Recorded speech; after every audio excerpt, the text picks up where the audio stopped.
Il n'y a pas de dépôt de rapport de commission. Nous passons maintenant à la rubrique dépôt de pétition et je reconnais Monsieur le député de Lafontaine. Madame la Présidente, vous allez me permettre de saluer les initiateurs de la pétition, 3 étudiants et étudiantes en médecine de l'Université Laval qui sont dans nos tribunes, Édouard Rochefort, Raphaël Lauzon et Alex-Anne Séguin.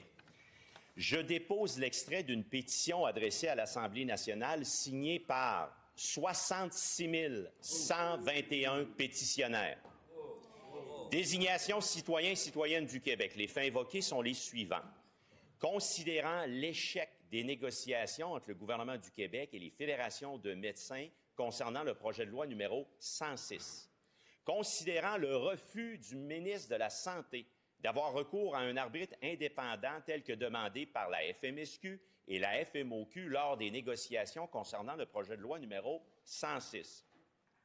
Considérant l'adoption, le 25 octobre 2025, du projet de loi numéro 2 intitulé « Loi visant principalement à instaurer la responsabilité collective quant à l'amélioration de l'accès aux services médicaux et assurer la continuité de la prestation de ces services », considérant que la loi spéciale a été adoptée sous bâillon sans qu'un processus de consultation avec les parties concernées n'ait eu lieu, considérant que le projet de loi numéro 2 suspend le renouvellement de l'entente cadre des médecins et l'enveloppe de la rémunération globale des médecins jusqu'en 2028, considérant que le projet de loi numéro 2 prévoit des amendes et des sanctions aux médecins, groupements représentatifs de médecins, dirigeants, employés ou représentants de groupements représentatifs de médecins, universités ayant une faculté de médecine et aux dirigeants et représentants d'universités ayant une faculté de médecine qui entreprendront des actions concertées, considérant que le projet de loi numéro 2 impose des cibles de performance irréalistes qui compromettent la qualité des soins, et l'intervention réclamée se résume ainsi, nous, signataires, demandons au gouvernement du Québec d'abroger immédiatement la loi visant principalement à instaurer la responsabilité collective quant à l'amélioration de l'accès aux services médicaux et à assurer la continuité de la prestation de ces services, adoptée sans consultation adéquate. Je certifie que cet extrait est conforme à l'original de la pétition, Madame la Présidente.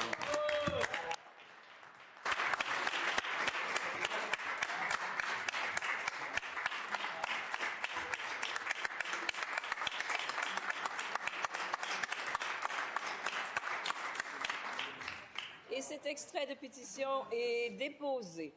Et je reconnais Monsieur le député de Saint-Jérôme. Merci, Mme la Présidente.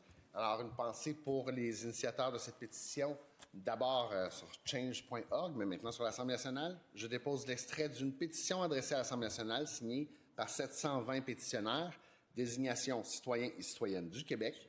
Les faits invoqués sont les suivants.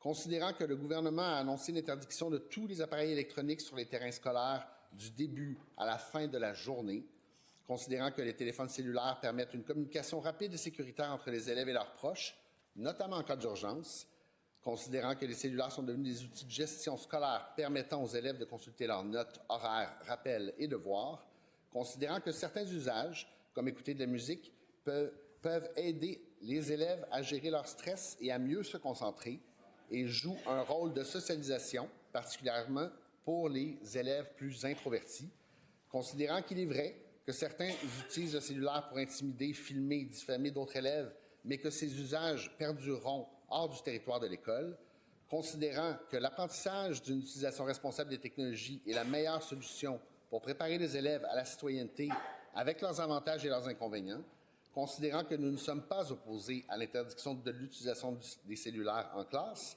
mesure qui favorise la concentration et les apprentissages, considérant que chaque établissement scolaire devrait disposer de la flexibilité nécessaire pour gérer l'utilisation des cellulaires en fonction de sa réalité, et l'intervention réclamée se résume ainsi, nous, signataires, demandons à la ministre de l'Éducation de suspendre l'interdiction uniforme des appareils technologiques sur les terrains de l'école, tout en confiant la responsabilité de déterminer les modalités à chacun des établissements et en maintenant une interdiction en classe.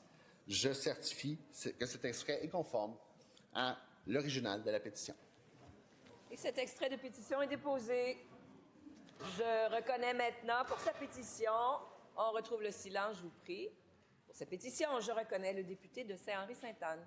Merci, Madame la Présidente. Je dépose l'extrait d'une pétition adressée à l'Assemblée nationale signée par 14 305 pétitionnaires. Désignation citoyens-citoyennes du Québec, les faits invoqués sont les suivants.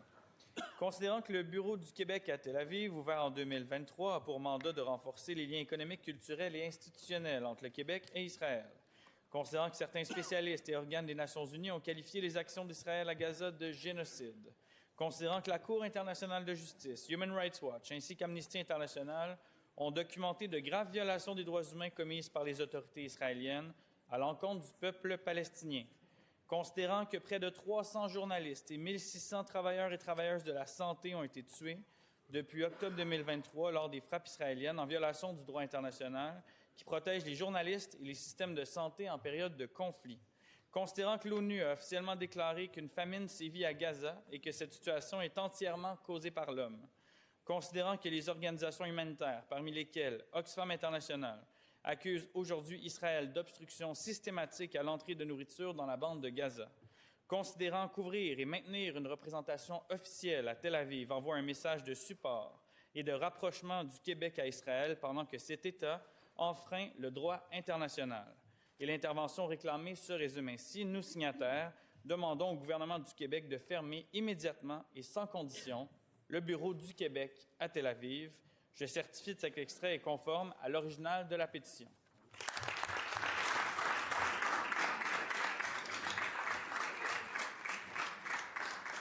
Et cet extrait de pétition est déposé